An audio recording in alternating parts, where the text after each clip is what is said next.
아, 네. 안녕하세요. 게이트 모델 양자 컴퓨터에 대해서 발표할 기초학부 김준호라고 하고요. 앞에 보이시는 이 사진은 대전에 있는 표준과학 연구원에 있는 실제 양자 초전도 큐빅 양자 컴퓨터입니다.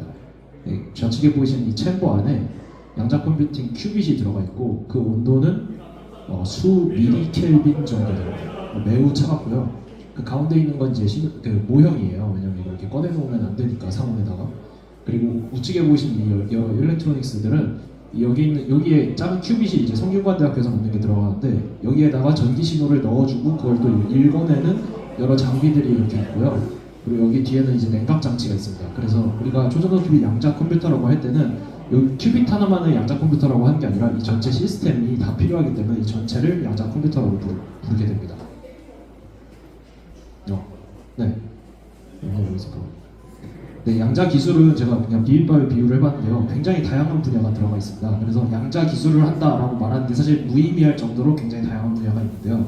그 중에서도 이렇게 노란색으로 제가 하이라이트 해놓은 부분들은 그 퀀텀 인포메틱스라고 하는 양자 정보학에 묶일 수 있는 분야이고 그 중에서 제가 오늘 발표드릴 이 양자 컴퓨터에는 크게 퀀텀 어닐링 컴퓨터와 그리고 게이트 모델 컴퓨터가 있습니다. 근데 제가 사실 퀀텀 어닐링 컴퓨터는 잘 모르고요. 하나 확실한 것은 여러분들이 이제 지금까지 봐왔을 그리고 앞으로 보게 될 대부분의 컴퓨터들은 전부 게이트 모델 퀀텀 컴퓨터라는 것만 알아두시면 되겠습니다. 일단은 양자 컴퓨터의 역사는 그 고전 컴퓨터에 비해서 매우 짧습니다. 1980년대 리처드 파인만에 의해서 이 아이디어가 처음 제안이 됐고 그 다음에 95년도에 몇 분은 들어보셨을 수도 있는 쇼어 알고리즘이 나왔고요. 그러니까 40년 정도 좀 발전을 해오고 있는 매우 젊은 분야입니다. 그래서 어떤 학자들은 지금 나와 있는 이런 양자 컴퓨터를 라이트 형제의 비행기에 비유를 하거나 합니다. 우리 지금의 비행기와 지금 예전에 라이트 형제의 비행기는 매우 많은 차이가 있죠. 그런 것처럼 지금의 이제 양자 컴퓨터들, 구글의 IBM의 양자 컴퓨터들은 아직은 부족한 점이 많습니다만 우리가 라이트 형제 비행기 연구에 참여했으면 매우 뿌듯하겠죠. 그런 느낌으로 양자 기술 연구에 도전을 해보시면 어떨까 하는 생각이 듭니다. 일단 발표는 이렇게 진행됩니다. 처음에는 고전 컴퓨팅과 한번 비교를 하고 그 다음에 양자 게이트 그리고 몇 가지 예시를 살펴보겠습니다. 일단은 지겹게 들어보셨겠지만 고전 컴퓨터는 0과 1을 나타내는 비트로 이루어져 있고요. 양자 컴퓨터는 큐비트라는 걸 사용하는데요. 큐비트는 0 또는 1을 동시에 나타낼 수가 있습니다. 그래서 큐비트 하나는 0과 1을 동시에 나타낼 수 있기 때문에 큐비트 하나를 고전적으로 시뮬레이션 하기 위해선 1비트가 2개가 필요하게 됩니다. 이해되시죠?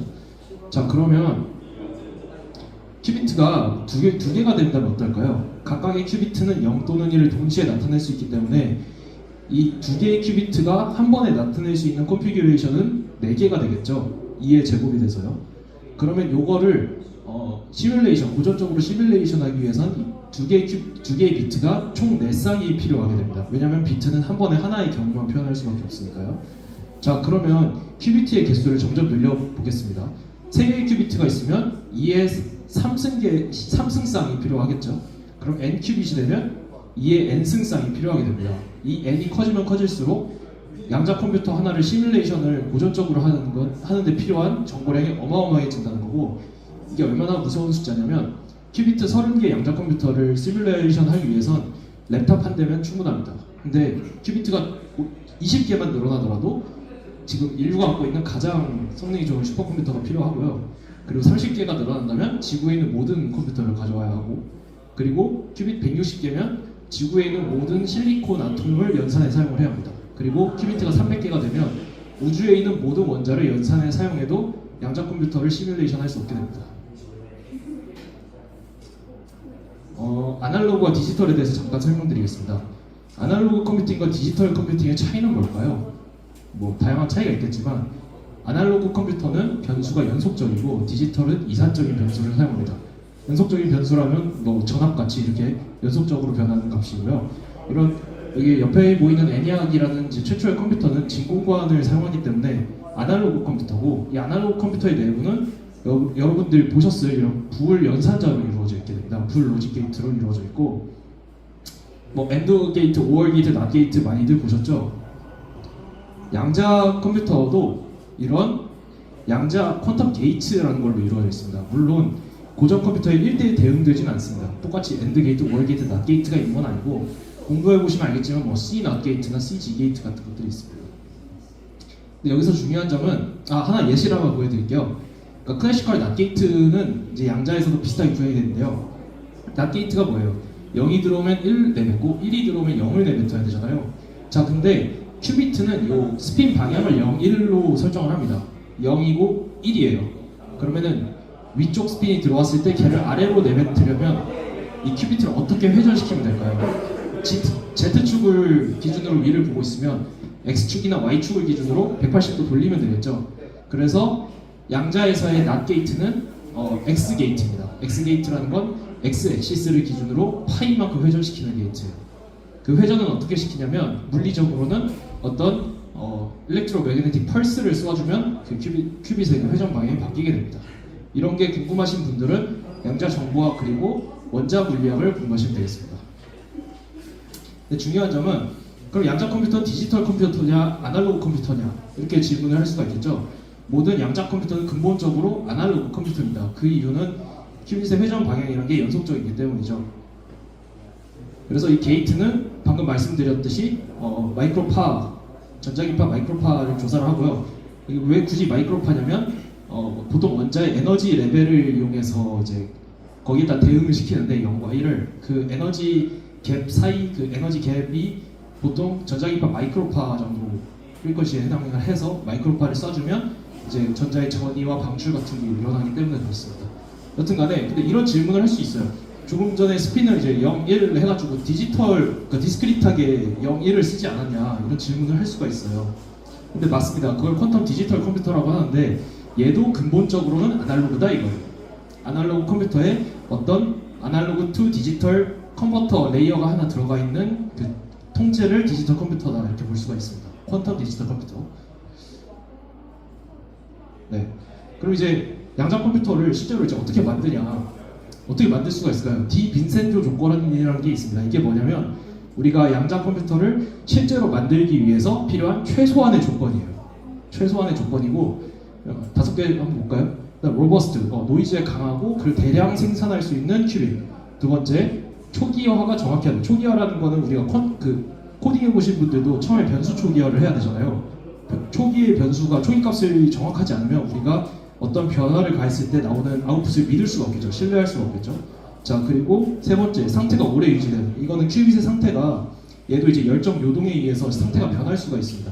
그래서 상태가 오래 유지돼야 되고, 네 번째, 게이트를 구현을 할 수 있어야겠죠. 컴퓨터를 만들려면.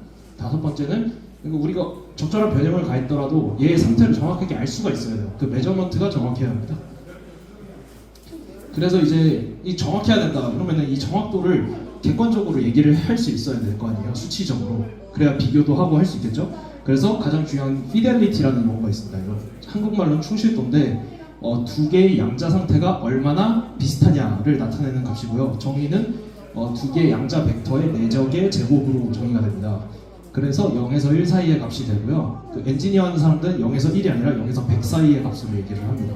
퍼센트고요. 그리고 두 가지 이제 양자 컴퓨터 공부하시면 가장 많이 접하실 두 가지 용어를 소개해 드릴 텐데요. 첫 번째는 코헤런스 타임이고 두 번째 게이트 타임입니다. 코헤런스 타임은 이제 T1 타임이라고도 해요. 너무 많이 쓰니까 그냥 숫자 붙여서 얘기하는데 T1 타임은 얼마나 양자 상태를 오래 유지하느냐. 길수록 좋겠죠. 두 번째 게이트 타임은 우리가 게이트 연산을 한 번 할 때 필요한 시간. 우리가 어떤 신호를 넣어줬을 때 얘가 빛의 속도로 확 변하는 게 아니라 어느 정도 시간이 걸릴 수 있겠죠. 자, 그래서 몇 가지 이제 플랫폼들을 좀 설명드릴 텐데 첫 번째는 슈퍼컨덕팅 큐빗입니다. 이거는 이제 가장 지금 많이 발전한 분야이기도 하고 많은 연구자들이 지금 뛰어들어 있는 분야고 또 많은 기업들이 지금 연구를 하고 있는데요. 코헤런스 타임이 100에서 1000 마이크로세컨드 정도고요. 그리고 피델리티가 싱글 큐빗 기준으로 99.99%. 굉장히 높지 않나? 이렇게 생각할 수도 있는데 아니에요. 왜냐하면 99.99%는 큐빗이 하나일 때 기준인데 보면 2큐빗만 돼도 4-9에서 3-9이 되죠. 큐빗이 n개가 되면은 이 오차가 엄청나게 누적되기 때문에 많은 개선을 해야 합니다. 이 정도로. 그리고 클럭 레이트가 지금 최대 25MHz. 클럭 레이트라는 건 결국 게이트 연산 시간과 관련이 있겠죠. T2 타임. 자, 그리고 트랩드 아이온인데요. 요거는 가장 오래 연구가 된 양자 컴퓨팅 분야입니다. 혹시 듀크 대학교의 김정상 교수님이라고 들어봤을 수도 있는데 그 교수님께서 하고 있는 부분이고요. 코이어런스 타임이 10초로 매우 길다는 장점이 있어요. 그리고 싱글 큐빗의 피델리티가 9가 5개나 있죠. 그렇죠? 싱글 큐빗 피델리티가 높다는 장점이 있는데 클럭 레이트가 좀 느립니다. 그러니까 연산에 시간이 좀 걸린다는 단점이 있고요. 그리고 세 번째로는 이제 최근에 막 뜨고 있는 분야인데 중성 원자를 이용한 방식입니다. 얘는 코이어런스 타임이 이제 트랩드 아이온에 비해서는 짧지만 슈퍼컨덕팅 큐빗보다는 길고요. 근데 이제 피델리티가 좀 낮다는 단점이 있습니다. 근데 얘는 뭐가 중요하냐? 전 얘를 좀 좋아하는데요. 슈퍼컨덕팅 큐빗은 결국 우리가 큐빗을 많이 만들 때 얘네들의 제작 오차가 누적될 수밖에 없습니다. 왜냐면 우리가 반도체 공정으로 만들어 주거든요. 그런데 우리는 중성 원자는 원자를 큐빗으로 사용합니다. 원자는 자연이 만들었으니까 우리가 원자를 1000개를 쓰든 10,000개를 쓰든 제작 오차라는 게 없어요. 그래서 거기서 누적되는 에러가 없기 때문에 좀 유망한 분야가 아닌가 저는 그렇게 생각을 하고 있고요. 그리고 이거는 디펙트 센터라고 하는 건데 다이아몬드 내부에다 레이저를 조사하면 그 탄소 원자 하나를 질소로 바꿀 수가 있고 그러면서 옆에 빈 공간이 하나 생겨요. 그래서 나이트로젠 베이컨시라고 해서 NV 센터라고 부르고요. 이 NV 센터의 장점은 다이아몬드 안에 큐빗이 들어가 있으니까 휴대성이 좋습니다. 그래서 양자 컴퓨터를 만약에 나중에 들고 다녀야 하는 세상이 온다 라고 하면 NV 센터가 또 장점을 발휘할 수가 있겠죠. 그래서 지금까지 보여드린 것처럼 굉장히 다양한 플랫폼들이 지금 막 각출전을 벌이고 있어요. 뭐 누가 피델리티가 더 좋네, 아니 우리는 게이트가 더 좋네, 너네는 이거 못하지 이러면서 다양한 분야들이 지금 막 레이싱을 하고 있고요. 그래서 뭐 지금부터 요거까지 좀 설명드릴까요? 네. 그래서 몇 가지 오해들을 얘기해볼까 하는데요. 첫 번째로는 양자 컴퓨터가 나오면 뭐 클래시컬 컴퓨터는 다 쓸모 없어진다? 전혀 아니라고 합니다. 왜냐면 양자 컴퓨터는 근본적으로 클래시컬 컴퓨터랑 완전히 작동 원리가 다르기 때문에 풀 수 있는 문제가 몇 가지로 정해져 있어요. 그리고 어떤 문제를 풀 수 있을지도 그것도 하나의 연구 주제일 정도로 아직 양자 컴퓨터가 무엇을 할 수 있는지도 잘 모릅니다. 그리고 이런 얘기 많이 들어보셨을 텐데 양자 컴퓨터 나오면 아무 책에 다 박살난다 이런 얘기를 하는데 자 보세요. RSA 2048비트 키를 뚫기 위해서는 4000개의 에러 코렉티드 큐빗이 필요해요. 에러 코렉티드 큐빗이라는 게 뭐냐면 큐빗 하나가 에러가 있으니까 얘 큐빗 하나를 에러 코렉 하는데 또 이제 다른 큐빗 1000개가 필요하다고 하거든요. 근데 4000개의 에러 코렉티드 큐빗이 필요하다는 거 일단 곱하기 1000개 정도의 큐빗이 필요하다는 거죠. 그러니까 한 40만 개 필요하다는 건데 지금 구글에서도 좀 100개, 200개 겨우 하고 있고요. 그래서 아직은 갈 길이 멉니다. 그리고 비트코인도 한 2300개 필요하다고 하고요. 하지만 뭐 불가능한 건 아니잖아요. 그러니까 준비는 해야겠죠. 그래서 이렇게 굉장히 많은 플랫폼들이 이렇게 각축전을 벌이고 있는데 뭐 상업적 성공이나 뭐 주가 떡상 같은 걸 기대하고 어떤 그런 마음으로 뛰어들 분야는 저는 아니라고 생각을 하고 순수하게 호기심을 갖고 있는 상태에서 접근해야 하는 그런 분야라고 생각을 합니다. 네, 발표를 마치겠습니다. 감사합니다. 양자 컴퓨팅에 대해서 소개를 해주셨는데 그 질문이 있으신 분은 한 2분 정도 질문을 해봅시다. 네. 그 양자 컴퓨터 큐빗이 물리적으로 실제하는 애를 쓰는 거잖아요. 그러면은 걔네의 상태를 관측하는 것이 굉장히 양자적인 현상이니까 힘들 것 같은데 그게 굉장히 문제가 될 것 같거든요. 이거는 측정 문제를 어떻게 해결하는지. 측정을 어떻게 하냐. 사실 제가 아는 거는 저는 뉴트럴 아톰을 좀 공부해서 다른 분야는 잘 모르거든요. 근데 얘네는 어떻게 하냐면 여기 계량판 안에 들어가 있는 원자들이 지금 하나하나 큐빗인데 얘네들의 상태가 0과 1에 배정이 돼요. 근데 어떤 상태냐? 보통 이제 세슘이나 루비디움 같은 원자를 쓰는데 그 원자에 바닥 상태의 전자가 들어가 있으면 0, first excited state에 있으면 1 이렇게 정의를 하거든요. 그러니까 그 원자 안에 있는 전자가 어떤 스테이트에 있냐를 측정을 해야 되는 거예요. 그건 어떻게 하냐면 우리가 밖에서 펄스 하나를 줘요. 레이저 같은 걸 딱 그러니까 사진을 찍는 거예요. 사진을 딱 찍었는데 그때 사진을 찍을 때 쓰는 빛이 있을 거 아니에요. 그 빛의 프리퀀시가 0에서 어떤 특정 프리퀀시 스테이트로 가는 거기에만 반응을 하는 빛을 넣어주는 거예요. 그러면 1스테이트에 있는 애들은 안 찍히겠죠, 사진을. 그러니까 찰칵 찍으면 이렇게 계란판에 뭐 예를 들면 여기 16개 지금 원자가 들어가 있잖아요. 이 중에서 뭐 얘만 나오는 거예요. 그러면은 아 얘네는 0스테이트에 있구나, 나머지는 1스테이트에 있구나, 이렇게 측정을 합니다. 근데 여기서 그러면은 한번 딱 측정을 하면은 네 뭐 또 콜랩스 한다는 문제가 있겠죠. 양자 상태가. 그러니까 뭐 또 이니셜리제이션을 해야 되고 그런 단점이 있습니다. 네, 저 뒤에 봐요. 지금.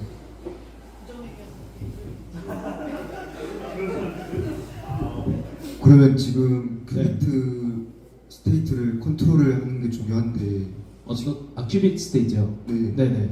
지금 그 컨트롤하는 게 안정적으로 잘 되고 있는 상황인지가 궁금합니다. 아 안정적으로 그러니까 일단은 그런 거 이제 피델리티를 좀 봐주시면 될 것 같아요. 얼마나 안정적이냐는 결국 피델리티에 반영이 되니까 99%로 니트라토는 다른 거에 비해서 낮은데 그러니까 이거를 이제 어떻게 하면 그러니까 안정적이라는 게 표현이 좀 모호하긴 하지만 일단은 쿨링을 엄청나게 낮은 온도로 쿨링을 해줍니다. 그래서 그 쿨링을 통해서 그러니까 수 미리켈빈까지 낮추거든요. 그러면 일단은 열에 의한 에러 같은 거는 좀 최소화를 할 수가 있겠죠. 그리고 옵티컬 펌핑이라고 하는데 얘네들을 처음에 우리가 처음에 최초의 초기화 상태를 다 0으로 만들어주는 것도 중요하거든요. 그 안정화를 위해서. 그 0으로 만들어주는 건 우리가 밖에서 어떤 특정 파장의 레이저를 때려주고 빼주고 하면 얘네들이 막 왔다 갔다 하다가 어떤 하나의 스테이트로 좀 정리가 됩니다. 뭐 그런 기술들이 있고 뭐 제가 아는 건 이 정도. 네. 쿨링과 펌핑 이렇게 두 개가 있습니다. 그러면 아직 네. 큐비트가 많이 있을 때는 네. 컨트롤이 어려운 상황은 그렇죠. 큐비트가 많아지면 보시면은 이렇게 얘는 조금 다르긴 한데, 그러니까 그래프 밑에 설명 안 했는데 보세요. 트랩드 아이오는 싱글 큐빗, 이게 파란색이 싱글 큐빗이거든요. 싱글 큐빗 기준으로 피델리티가 99.999%로 제일 높습니다. 근데 얘는 큐빗이 2개만 돼도 피델리티가 뚝 떨어져요. 이런 단점이 있습니다. 방금 말씀하신 대로 큐빗의 개수가 늘어지면 얘네들이 좀 컨트롤하는 데 어려움이 있다. 그게 지금 양자 컴퓨터가 풀어야 하는 몇 가지 숙제 중 하나입니다.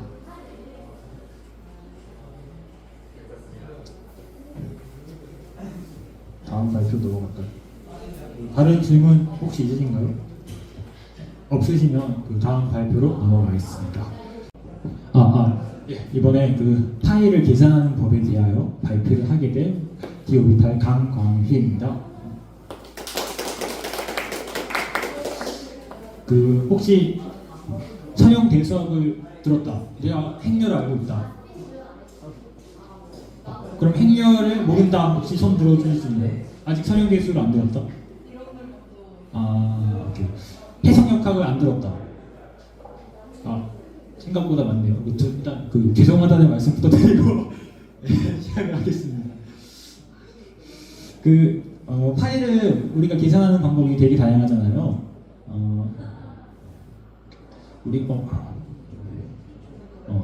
폴리곤을 가지고 이 원의 다각형을 근사시켜가지고 파일을 구할 수도 있고, 아니면 무한 인피니트 시리즈를 가지고도 이제 파일을 구할 수가 있어요. 그런데 이거는 다 수학의 영역에 있는 부분이고, 우리는 물리적인 현상을 통해서 한번 파이 값을 계산을 해보자 라는 그 설명을 해보려 합니다. 네, 피직스인 거죠. 그래서 아까 여쭤본 그 해석역학과 그 선형 대수학을 알아야지 이해를 하기 쉽다.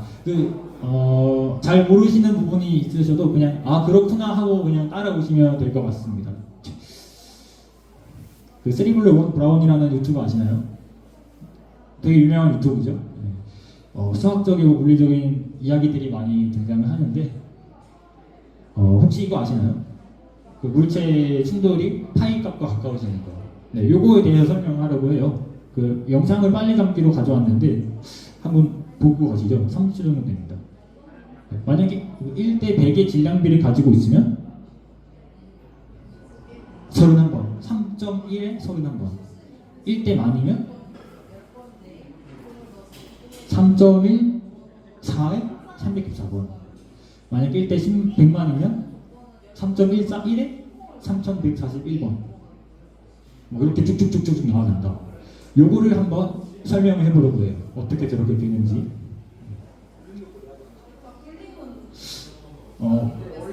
어디서부터 시작을 해야 될까? 일단 아주 간단합니다. 예, 에너지 보존 법칙이랑 운동량 보존 법칙, 예, 여기서부터 다 시작을 하게 되죠. 그러면 이제 본격적인 시작을 하기 전에 우리가 그 충돌에 대해서 한번 나눠서 볼 필요가 있어요. 일단 첫 번째 충돌은 그 물체와 물체끼리의 충돌이 되겠죠. 그 질량이 스몰 m인 물체와 라지 m인 물체가 서로 충돌하는 현상. 그래서 원래 스몰 m이 u 프라임, 라지 m이 v 프라임이었다가 충돌 후에는 u와 v로 바뀌는 상황을 한번 생각을 해봅시다. 물체가 이렇게 충돌하는 거예요. 속도. 네, 보호는 일단 그거 생각을 하고. 네, 그러면 이제 에너지 보존 법칙은 이렇게. 그리고 운동량 보존 법칙은 이렇게 쓸 수 있을 겁니다. 그런데 우리가 이 라지 x를 그 스몰 m 오버 라지 m으로 넣어서 이제 우리가 질량의 변수를 하나를 줄일 수가 있겠죠. 그러면 식 1번은 이렇게, 식 2번은 이렇게 우리가 나타낼 수가 있습니다. 자, 연립 방정식이에요. 그럼 우리는 이 이퀘이션 오브 시스템, 매트릭스를 사용할 수 있겠죠. 자, 이 두 개 연립 방정식을 연립을 하면 이제 u와 v, 즉 충돌 후의 속도를 u 프라임과 v 프라임으로 각각 나타낼 수가 있어요. 그러면 이제 식 두 개, 변수 두 개 같은 형태가 되니까 얘를 이렇게 2x2 매트릭스를 가지고 이제 벡터를 이제 외리할 수 있는 거죠. 그래서 이 w 프라임 벡터가 이제 충돌 전의 속도, w 벡터가 충돌 후의 속도가 되는 겁니다. 그리고 이 A 매트릭스는 충돌이라는 과정을 거쳐서 속도가 어떻게 변화되는지를 이제 릴레이션식을 알려주는 거죠. 네. 그래서 물체와 물체끼리 충돌한다. 이런 이 빨간색 이 식처럼 그 전후의 관계가 가지게 되는 겁니다. 그러니까 물체와 물체가 충돌했다. 그러면 A 곱하고 1 플러스 X를 나눈다. 이렇게 이해하시면 되고요. 그 다음 충돌이 뭐가 있을까? 바로 스몰 m이랑 벽이랑 충돌하는 경우가 있겠죠. 이 경우는 되게 간단해요. 그냥 스몰 m이 그 u에서 마이너스 u 방향만 바뀌겠죠. 그러면 그 충돌하기 전에 v u였다면 충돌하면 v 마이너스 u가 되겠죠. 그러면 여기서 여기로 넘어갈 때 우리가 어떤 라지 w라는 매트릭스로 이 관계를 나타내자면 그 위에 거는 그대로 가니까 1, 밑에 거는 마이너스 9가 붙으니까 마이너스 1 이렇게 쓰면 되겠네요. 네, 그러면 이제 다음과 같은 식을 나타내죠. 이 파란색 식이 그럼 스몰 m 질량과 벽이 충돌했을 때 관계를 나타내는 식입니다. 자, 그럼 우리가 처음 상태부터 한번 그려볼까요? 라지 m 물체가 왔어요. 충돌을 한번 땅 하면 스몰 m이 왼쪽으로, 라지 m도 왼쪽으로 가요. 그리고 이게 첫 번째 충돌이죠. 두 번째 충돌은 스몰 m과 벽이 충돌해서 스몰 m의 방향이 바뀌죠. 세 번째는 라지 m과 스몰 m이 또 충돌을 하고, 네 번째는 스몰 m이 또 월과 충돌을 합니다. 콜리전이 있습니다. 규칙을 찾을 수가 있어요. 충돌하는 횟수가 오드 넘버일 때는 오브젝트와 오브젝트끼리의 콜리전이 일어나지만 이븐 넘버일 때는 월과 오브젝트 사이의 콜리전이 일어난다. 그쵸? 다음과 같은 관계를 우리가 확인할 수가 있는 거죠. 네, 그래서 우리가 그 오브젝트와 오브젝트의 콜리전은 이 빨간색 식이 관계를 정의한다 했고, 월과 오브젝트의 콜리전은 이 파란색 식이 관계를 정의한다 했잖아요. 네, 그러면 우리가 이렇게 쓸 수 있겠죠. 이 경우에는 이제 W0 처음 스테이트, 이니셜 스테이트에서 A 매트릭스를 곱하고 1 플러스 X를 나온다. 첫 번째 충돌 후에 W1이 된다. W1에서 라지 W 매트릭스를 곱하면 W2가 된다.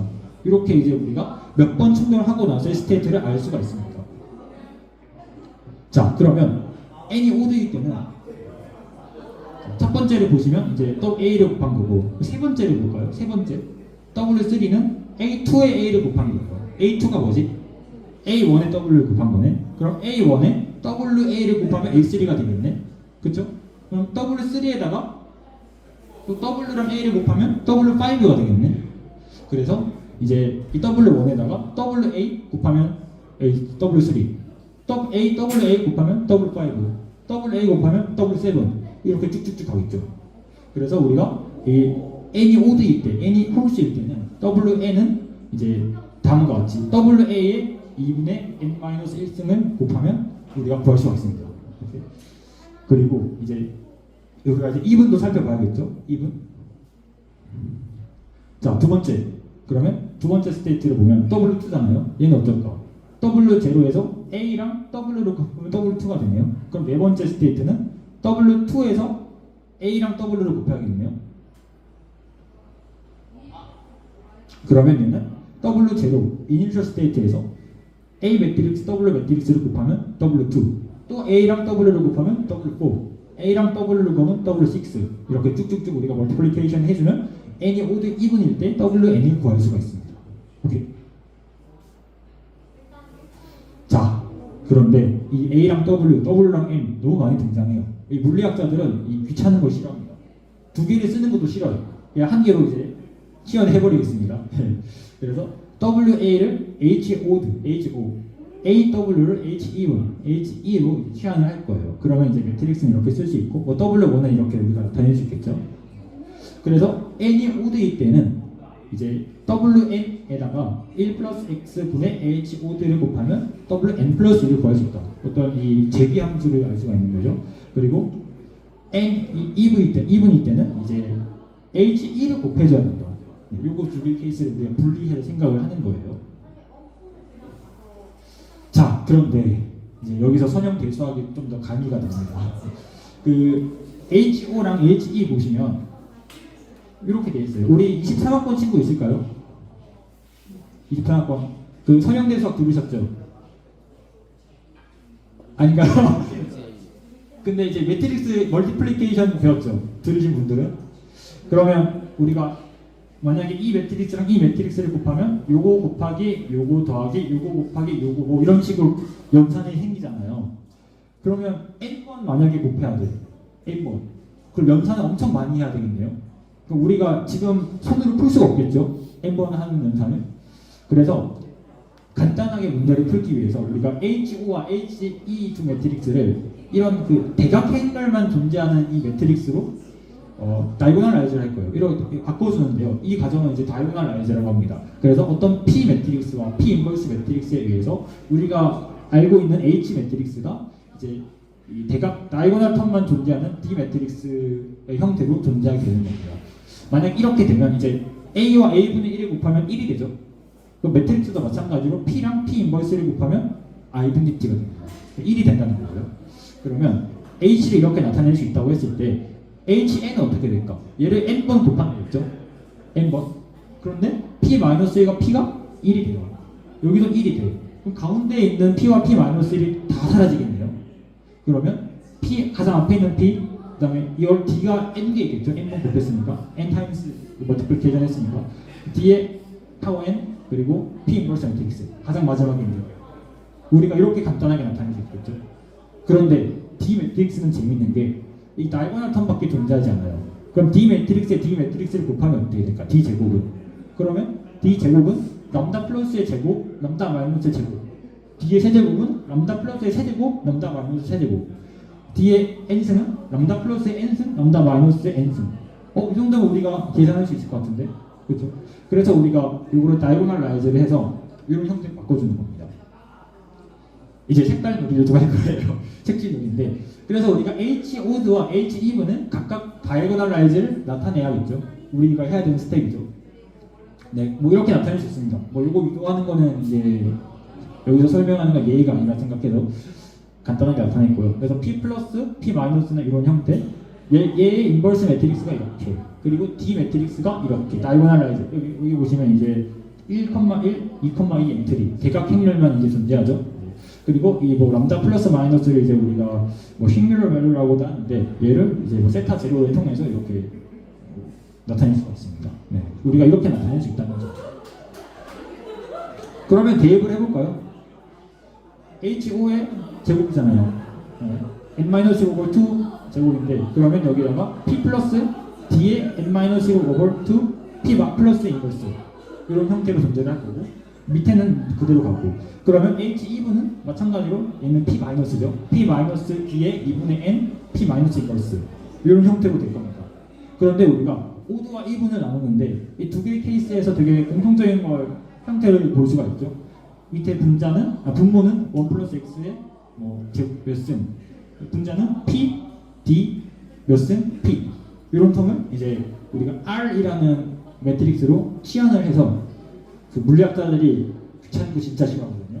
네, 치환을 해서 깔끔하게 이렇게 나타내고 있습니다. 오, 식이 깔끔해졌어.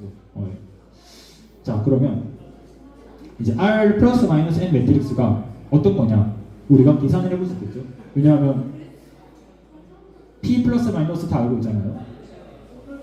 요거 알고 있고, 요거 알고 있고, 요거 알고 있으니까 이거 그냥 매트릭스 계산에 멀티플리케이션 해주면 이제 R 매트릭스를 알 수 있는 거예요. 이거를 이제 직접 풀어주면 다음과 같은 형태가 나타나게 됩니다. 여러분 그 고등학생 때 배우는지 모르겠는데 그 2차원 공간에서 이제 세타만큼 회전하는 식을 배우셨나요? x1, y1은 세타만큼 회전하면 x2, y2가 되고 얘네 둘의 관계를 이제 매트릭스로 나타낼 수가 있는데 그럼 우리 코사인 세타, 사인 세타, 코사인 세타, 코사인 세타, 사인 세타, 마이너스 사인 세타 이렇게 되죠. 근데 여기는 뭔가 살짝 다르잖아요. 이 차이가 뭐냐면 얘는 그 처음에 제가 소개했던 거는 원을 따라서 회전을 하는 거라면 얘는 타원을 따라서 회전을 하는 트랜스포메이션입니다. 로테이션 트랜스포메이션. 그래서 얘는 이제 k 오버 v 스퀘어 오버 k 플러스 u 스퀘어 오버 k 오버 x 이퀄 1이라는 이 일립스 이퀘이션을 따라서 이제 r 플러스는 이제 반시계 방향 안티 클럭와이즈 그다음에 r 마이너스는 이제 클럭와이즈 방향으로 로테이션을 시키는 매트릭스다. 네. 자, 왜 타원? 그 전에 타원 왜 타원 하기 전에 한 슬라이드가 더 있었어. 우리가 이제 초기 상태, 이니셜 스테이트를 한번 볼게요. M은 스몰 m은 정지에 있죠. 라지 m은 이제 왼쪽 방향으로 이제 어떤 given velocity를 가지고 이제 등속도로 운동할 겁니다. 그러면 이제 W0 벡터가 이제 이니셜 스테이트고 얘는 V0, 0가 되겠죠. 자, 그러면 Vn은 우리가 아까 구한 여기다가 이제 곱하면 되겠네. 여기다가 이제 V0, 제로를 곱하면 여기 이제 VNWN이 나올 거 아니에요. 얘를 곱해주면 다음과 같이 나올 수 있고 이제 S는 이제 오드일 때는 2분의 N 플러스 1. 왜냐하면 얘는 1부터 셌으니까 N-1이고 0부터 세면 N 플러스 1이 되는 거죠. 그리고 얘는 0부터 원래 셌으니까 N 오버 2. 이렇게 이제 우리가 그 N번째 상태를 기술을 할 수가 있습니다. 자, 그런데 왜 타원이냐? 똑같은 이니셜 스테이트를 봤을 때 우리가 에너지 보존 법칙을 보면 이렇게 나타나죠. 이거 고등학생들 배우는 거잖아요, 그렇죠? 운동 에너지 보존 법칙은 이렇게 도수하죠. 그런데 요거를 잘 보면 얘를 a 제곱분의 v 제곱 플러스 u 제곱 오버 b 제곱 이퀄 1 이런 타원 방정식 형태로 쓸 수가 있겠죠. 이제 a에다가 v 제곱, b에다가 a 제곱 오버 루트 x 이를 넣으면 되니까. 그래서 아까 그 타원이라는 게 등장을 하게 되는 겁니다. 그리고 이 운동량 보존 법칙의 경우에는 이제 v 플러스 x u는 p 오버 m 직선의 방정식이 되는 거죠. 자, 그러면 이 물체 이 시스템은 이 두 식을 만족을 해야 돼요. 그러면 우리가 고등학생 때도 배우는 게 이 두 그래프의 교점이 솔루션이 되는 거죠. 그렇죠? 우리가 그러면 이 물체가 충돌하고 나서의 상태는 이 두 그래프의 교점이 해당이 되겠네요. 그렇죠? 네, 요거 큰 타원이 에너지 보존 법칙에 의한 타원이고요. 여기는 이 직선 위로 올라가는 직선들, 이 직선이 그 운동 에너지 보존 법칙에 해당하는 직선입니다. 그래서 우리가 얘가 왼쪽으로 이동을 하는데 그 왼쪽으로 이동하는 걸 플러스라고 잡고 오른쪽으로 이동하는 걸 마이너스라고 방향을 잡아봅시다. 자, 그러면 이제 x축이 뭘까요? v죠. v가 x축, y축은 u, 그렇죠? 그러면 이니셜 스테이트는 어디 있을까? v0, 0이니까 여기 위에 있겠죠. 얘가 이니셜 스테이트. 그럼 이제 첫 번째 충돌이 뭐였죠? 스몰 m과 라지 m이 충돌한다. 그러면 그 운동량 보존 법칙의 직선에 따라서 이동하게 되겠죠. 첫 번째 충돌 이후의 결과는 이 v1, u1이 될 거고 얘는 여기에 위치하게 됩니다.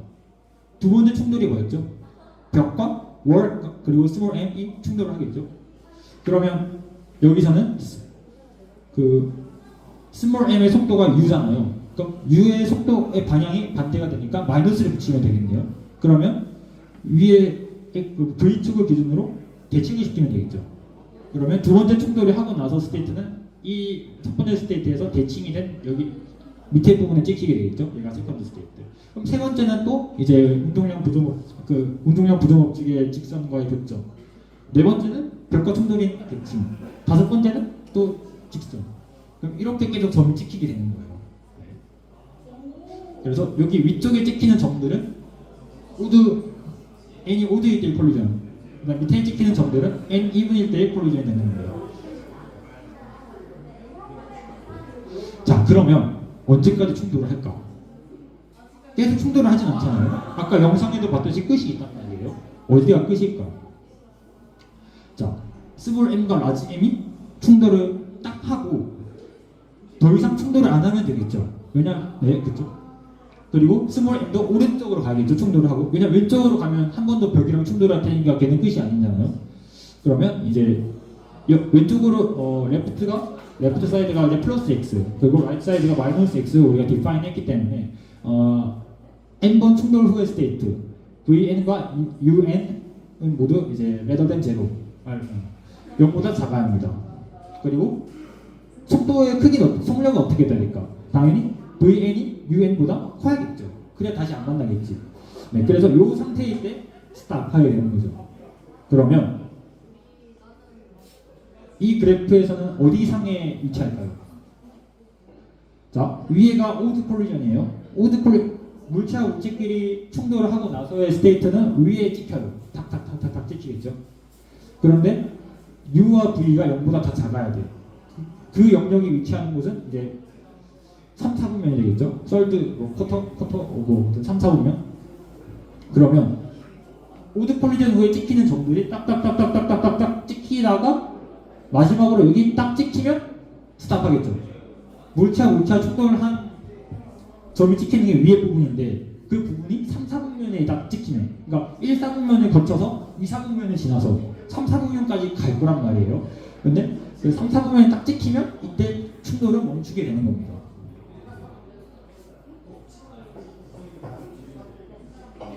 네, 다음과 같은 거예요. 다음과 같이 이제 여기가 이제 오드만 이제 뽑아온 건데 한 번씩 찍히다가 여기 딱 찍히는 순간 스탑. 자, 그러면 우리가 중요한 게 뭐죠? 언제 끝나는가가 아니죠. 몇 번 충돌을 했냐가 중요하잖아요. 그러면 이 충돌을 하고 나서 이 타원에 부채꼴이 있으니까 이 부채꼴의 넓이를 가지고 전체 넓이에서 나누면 구할 수 있지 않을까? 그 생각을 해볼 수 있을 거예요. 자, vn, un이 이제 타원 위에 있잖아요. 그럼 a 코사인 세타 n, b 코사인 세타 n이 될 테고, 요거는 이제 우리 아까 그 매트릭스를 가지고 구한 식이 됩니다. 그럼 탄젠트 n은 다음과 이 두 개의 관계에서 이렇게 나타낼 수 있고, 그럼 세타 n은 아크탄젠트 a un over b v n이 되겠습니다. 그리고 타원에서 부채꼴의 넓이는 2분의 1 a b 중심각 세타가 되겠죠. 그럼 이제 a 제로의 경우에는 2분의 1 a b 세타 제로일 걸 2분의 1 a b 절대값 absolute value 아크탄젠트 2 times root x over 1 minus x 폼이 될 거고, an은 그러면 이제 세타 n 플러스 2 마이너스 세타 n의 절대값만큼의 이제 중심각을 가지게 될 거예요. 그거는 이제 위식을 가지고 이렇게 영차 계산하면 이렇게 됩니다. 네, 계산 과정을 생략을 할게요. 그럼 이제 우리가 알아야 될 게 뭐죠? vn, un, vn 플러스 2, un 플러스 2 요거 4개만 알면 이 an을 구할 수 있겠네요. an을 구하면 전체 타원의 넓이에서 an 나눠주면 개수가 되겠네요. 그렇죠? 네, 그래서 이제 an은 다음과 같은데 이제 우리가 앞서서 이 관계식을 봤을 거예요. 이 식으로부터 vn과 vn 플러스 2, un과 un 플러스 2의 관계를 나타낼 수가 있어요. 그리고 이 4개 변수를 다 여기다가 대입해주면 맙소사 an이 a0와 같다는 걸 알 수 있습니다. 그래서 우리는 파이 ab가 타원의 넓이잖아요. 파이 ab를 a0로 나눠주면 개수를 알 수가 있는 거죠. 자, 그러면 이제 2분의 1 ab 아크탄젠트 2 times root x over 1 minus x를 나눠주면 다음과 같이 나타낼 수 있고, 얘를 이제 이렇게 정리를 할 수가 있어요. 이렇게 그리고 얘를 이제 이 탄젠트 인버스 함수를 근사를 해주면 파이 오버 루트 x가 됩니다. 요 함수를 이제 나타낸 게 이렇게 되고요. 그 다음에 y는 x, y고 x를 나타낸 게 이 식인데요. 이 두 그래프를 플러스를 하면 x가 이제 5보다 클 때 대충 여기 눈으로 봤을 때 한 5 정도보다 크면 완전히 똑같아지죠. 둘이 근사를 하죠. 근데 우리는 뭐 x가 되게 큰 숫자가 되니까 두 개를 이제 근사를 해서 이렇게 나타낼 수 있다라는 거를 이제 설명을 드리는 거고요. 그래서 이 충돌 개수는 파이 오버 루트 x만큼 됩니다. 근데 이제 x가 이제 스몰 m 오버 라지 m이죠. 얘의 질량비를 그러면 10에 2 곱하기 1 마이너스 d 승만큼이라고 적어봅시다. 그러면 이 x를 이제 요 식에다 대입을 하면 그 파이 타임스 10의 d 마이너스 1 승만큼의 그 결과값이 나오게 되죠. 그런데 이제 우리가 그 한 번의 타원보다 조금 더 많잖아요. 왜냐하면 3, 4분면이니까 1, 4분면부터 시작해서 2, 4분면을 거쳐서 3, 4분면까지 갑니다. 그럼 부채꼴이 그 밑에도 이렇게 똑같이 부채꼴이 있을 텐데 얘가 더 넘어가게 되죠. 요 그 부채꼴까지 카운팅을 하기 위해서 우리 세일링 함수를 씁니다. 세일링 펑션. 얘는 이제 n보다 같거나 큰 가장 작은 정수를 출력합니다. 네, 3.1이면 3.1보다 같거나 큰 가장 작은 정수 4를 출력하겠죠. 네, 이런 함수거든요. 네, 요거를 이용해 써주면 그 n 토탈은 파이 앞에서 d 번째 자를 가진 숫자의 d 자리 정수가 되는 겁니다. 그러면 만약에 d가 3이에요. x는 그러면 x equal m over large m equal 10의 마이너스 4승. 근데 그럼 얘는 이제 d가 3이니까 3.14의 앞에 3개 314번 이렇게 충돌을 한다는 것을 우리가 물리를 사용해가지고 이제 설명을 할 수가 있습니다. 네. 레퍼런스고요. 이상으로 발표를 마치겠습니다. 감사합니다. 그래서 막 양자 컴퓨팅, 뭐 이제 파이 구하기 이런 것처럼 좀 멋진 주제를 해주셨는데 저는 가볍게 끝내려고 물리로 세상을 보다라는 주제를 가지고 왔습니다. 사실 이게 이사학번 대상으로 처음에 만들었던 거라 그렇게 막 엄청 내용이 어렵거나 하진 않는데요. 또 이렇게 너무 많이 멋지신 분들이 와주셔가지고 그냥 진짜 가볍게 들어주시면 될 것 같습니다. 발표는 이렇게 5가지 카테고리로 진행이 될 예정이고요. 처음에 이제 물리로 세상을 보려면 물리가 무엇인지 먼저 알아야겠죠. 그래서 물리가 무엇인지 하고 난 다음에 총 4가지 카테고리로 물리를 한번 설명해 보고자 합니다. 물리가 무엇일까요? 여러분들은 물리가 무엇이라고 생각하실까요? 저는 물리는 그러니까 모든 학문의 기초가 된다라고 생각을 합니다. 저희가 지금은 융합 시대죠. 융합을 되게 많이 하고 물리가 안 쓰이는 곳이 없는데요. 당장 이제 앞에 발표에서 신지 선배님께서 생물과 물리에 대한 이야기도 해주셨고요. 그리고 저희 동아리에서 컴퓨터나 기계같이 많은 다양한 전공들이 있습니다. 그래서 물리를 먼저 보면은 약간 느낌이 이런 아인슈타인이나 파인만이나 뉴턴 이런 사람들처럼 천재들만 해야 되는 게 아닌가 이런 얘기를 하시는 친구들도 있었고요. 뭐 아니면은 돈이 안 되는 과목, 무조건 대학원을 거기가 대부분 가시지만 가야 하고 뭐 이제 인기가 없고 어렵기만 한 과목 이런 식으로 되게 생각을 하시는 분들이 많은 것 같습니다. 근데 이제 물리를 어학사전에 검색을 해보면 모든 사물의 이치 그리고 사물에 대한 이해나 판단의 힘이라고 이야기를 합니다. 결코 물리가 어려운 것이 아니라 세상을 이해하는 가장 기초적인 곳에 있는 학문이다 라고 받아들여 주시면 될 것 같습니다. 물리에 대해서 조금 더 소개를 해보자면 물리에 정말 다양한 분야가 있는데요. 그 중에서 4대 역학을 잠깐 소개하자면 첫 번째 보전 역학, 그리고 전기와 자기를 다루는 전자기학, 그리고 미시적인 그런 양자를 다루는 양자역학, 그리고 엔트로피나 아니면 과정의 자발성 등을 다루는 열역학 이렇게 4가지를 4대 역학이라고 합니다. 이 정도까지 물리에 대해서 이해를 하시고 다음에 정말 이제 제가 발표하고 싶은 주제인 물리로 들어가 보도록 하겠습니다. 물리는 첫 번째 키워드는 발전의 물리인데요. 발전의 물리라는 것은 저희가 인류가 발전을 해오면서 물리가 안 쓰인 곳이 별로 없어요.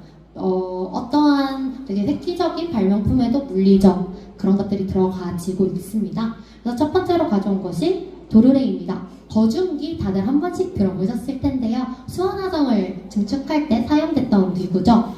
도르래에는 고정 도르래와 움직 도르래가 있는데요. 고정 도르래의 경우에는 운동의 힘, 물체의 이동의 힘을 바꿔주는 게 고정 도르래고요. 그리고 물체를 들어올릴 때 드는 힘을 반으로 줄여주는 것이 움직 도르래입니다.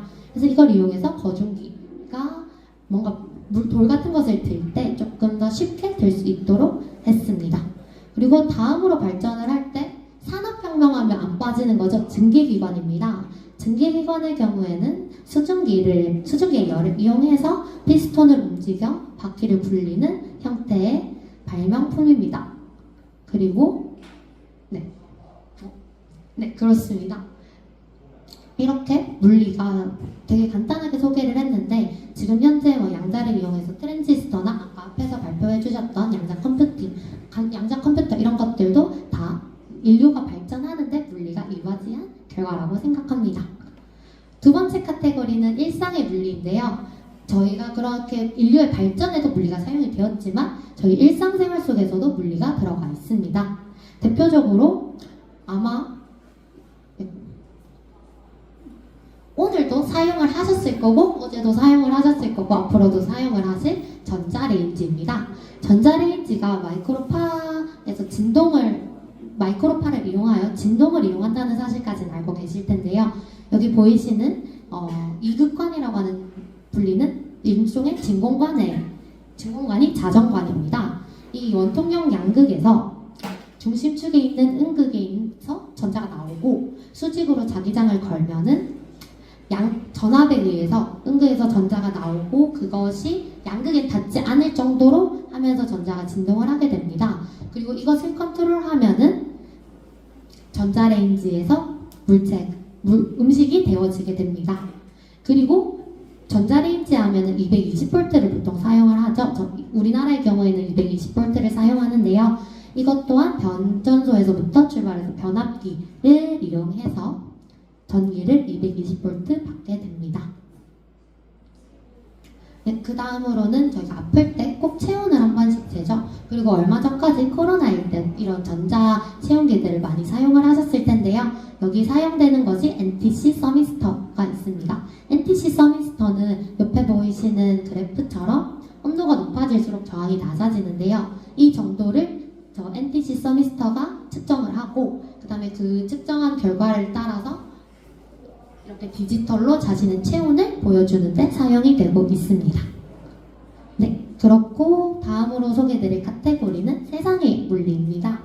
이제 어떤 주제를 좀 가지고 올까 고민을 하다가 세상에서 가장 기본이 되는 것이 무엇일까라고 생각을 해보니까 저희도 지금 운동을 계속하고 있죠. 정지를 하고 있거나 아니면 또는 뒤에서 이렇게 걸어가시는 분도 계시는데요. 그런 운동에 대해서 조금 간단하게 소개를 드려보고자 합니다. 다들 고등학교 때 한 번씩 보셨을 거고 1번 물리를 수강하셨다면 많이들 보셨을 거고 굳이 안 들으셨더라도 다 아실 텐데요. 뉴턴 법칙입니다. 제1법칙은 관성의 법칙이죠. 뭔가 운동을 하려는 성질을 유지하려는 힘이 관성인데요. 이것에 대한 소개가 제1법칙입니다. 대표적으로 여기 보이시는 버스 정말 많이들 보신 예시일 텐데요. 뭔가 급정차거나 아니면은 갑자기 출발할 때 몸이 앞으로 쏠리고 뒤로 젖혀지는 그러한 현상이 관성의 대표적인 예라고 할 수 있습니다. 두 번째로는 F는 ma죠. 힘은 질량 곱하기 가속도이다. 이것이 이 법칙입니다. 그리고 세 번째가 작용과 반작용이죠. 제가 이렇게 밀면은 제 손에도 역시 반대로 힘이 들어옵니다. 이것이 작용하면 무조건 반작용이 동시에 일어나는 것이 제 3법칙입니다. 그리고 이제 마지막 카테고리입니다. 도비탈의 물리인데요. 제가 마지막 발표를 맡고 난 다음에 이거에 되게 신경을 많이 썼어요. 도비탈이 막 보니까 인스타 같은 에타 같은 데서도 보면은 면접을 가면 문제를 풀이를 시키는 게 아니냐. 이제 이거는 좀 포스터도 보면 막 어그로가 많이 끌려있고 조금 저희가 정말 학술적인 것만 하고 물리만 하는 사람들이 모인 동아리라고 많이들 생각을 하시는데요. 그게 아니고 저희 동아리에는 물리를 좋아하는 공통 분모를 가지고 생명을 하시는 분도 계시고 아니면 컴퓨터를 하시는 분들도 계시고 반도체, 기계 정말 다양한 분야가 모여 있습니다. 도비탈의 목적은 물리에 관심 있는 사람들이 좀 더 다양한 물리를 배우기 위하여 그리고 탐구하기 위하여 모여있는 사람들입니다. 그래서 물리를 너무 어렵게 생각하지 않아 주셨으면 좋겠고 물리라는 것이 단순히 물리뿐만 아니라 요새 이제 빠르게 변하는 세상 속에서 저희는 융합을 해나가야 되잖아요. 그런 융합 속에서 물리를 한 번쯤 생각해 보시는 것도 나쁘지 않으신 것 같고 그리고 저희 교류에 이런 것처럼 많은 다양한 활동이 준비도 되어 있으니 물리에 조금이라도 관심 있으시다면 앞으로 도비탈에서 하는 활동 많이 참여해 주시면 좋겠습니다. 그러면 이상으로 발표를 마치도록 하겠습니다. 감사합니다.